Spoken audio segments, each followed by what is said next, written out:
ಸಿದ್ದರಾಮಯ್ಯ ಅವರು ಹೇಳಿದ್ದಾರೆ, ಮಂಜುನಾಥ್ ಅವರು ವೈಟ್ ಕಾಲರ್ ರಾಜಕಾರಣಿಯ ಜನಸೇವೆನೇ ಮಾಡಿಲ್ಲ, ಜನಸೇವೆ ಮಾಡೋರ್ನ ಮಾಡಿದ್ರು. ಆ ಜನಸೇವೆ ಅಂದ್ರೆ ಏನು ಅಂತ ನಮ್ಮ ಸನ್ಮಾನ್ಯ ಲೋಕಸಭಾ ಸದಸ್ಯರಾದಂತ ಡಿ.ಕೆ. ಶಿವಕುಮಾರ್ ಅವರಲ್ಲಿ ಸುರೇಶ್ ಅವರಲ್ಲಿ ಕೇಳ್ಕೋಬೇಕು. ಜನಸೇವೆ ಅಂದ್ರೆ ಏನು ಅಂತ. ಇವತ್ತು ಯಾವ ತರ ಇವರು ಜನಸೇವೆ ಮಾಡಿರೋದಿದೆಯಾ? ಬರೀ ರಾಜಕೀಯ ಮಾಡ್ಕೊಂಡು ಬಂದಿದ್ದಾರೆ ಹೊರತು, ದೌರ್ಜನ್ಯಗಳನ್ನ ಮಾಡ್ಕೊಂಡು ಬಂದಿದ್ದಾರೆ ಹೊರತು, ಅಧಿಕಾರ ದುರ್ಬಳಕೆಯನ್ನ ಮಾಡಿದ್ದಾರೆ ಹೊರತು, ತಮ್ಮ ಲಾಭಕ್ಕೆ ತಮ್ಮ ಅನುಕೂಲಕ್ಕೆ ರಾಜಕೀಯವನ್ನ ಮಾಡ್ಕೊಂಡು ಬಂದಿದ್ದಾರೆ.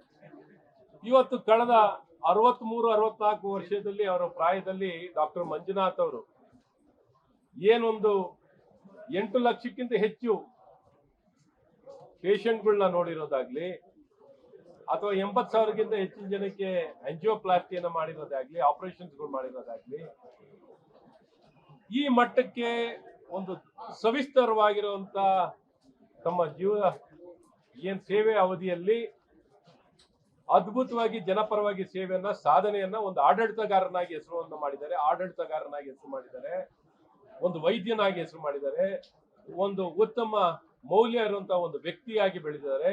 ಇಡೀ ಸಮಾಜ ಜಾತೀತೀತವಾಗಿ ಎಲ್ಲರನ್ನೂ ಒಪ್ಪಿಗೆ ಮತ್ತು ಮೆಚ್ಚುಗೆ ಪಡೆದಂತ ಅಪರೂಪದ ವ್ಯಕ್ತಿ, ಪದ್ಮಶ್ರೀಯನ್ನು ಪಡೆದಿರುವಂತವ್ರು, ಎಲ್ಲಾ ಸಾಲಿನ ಎಲ್ಲಾ ವಿಶ್ವವಿದ್ಯಾನಿಲಯದಿಂದ ಡಾಕ್ಟರೇಟ್ ಪಡೆದಿರೋರು.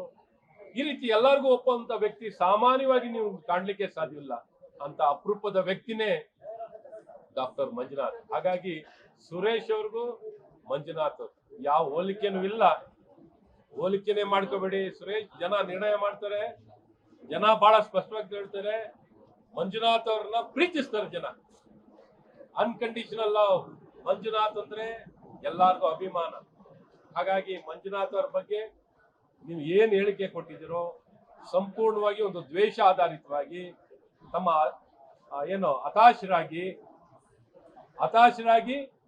ದ್ವೇಷದಿಂದ ವೈಮನಸ್ಸಿನಿಂದ ಹೇಳಿಕೆಯನ್ನು ಕೊಟ್ಟಿದ್ದೀರಾ. ಹಾಗಾಗಿ ಜನ ಇದಕ್ಕೆ ಸಂಪೂರ್ಣವಾದ ತಿರುಗೇಟನ್ನು ನಿಮ್ಗೆ ಕೊಡ್ತಾರೆ.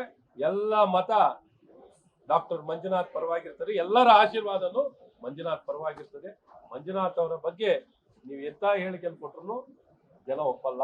ಹಾಗಾಗಿ ನಿಮ್ಮ ವ್ಯಕ್ತಿತ್ವನು ಡಾಕ್ಟರ್ ಮಂಜುನಾಥ್ ಅವರು ನೀವು ಇಲ್ಲಿದ್ದೀರಾ, ಅವ್ರ ಮೇಲೆ ದೊಡ್ಡ ವ್ಯಕ್ತಿತ್ವ ಸಾಧನೆ ಮಾಡಿದ್ದಾರೆ.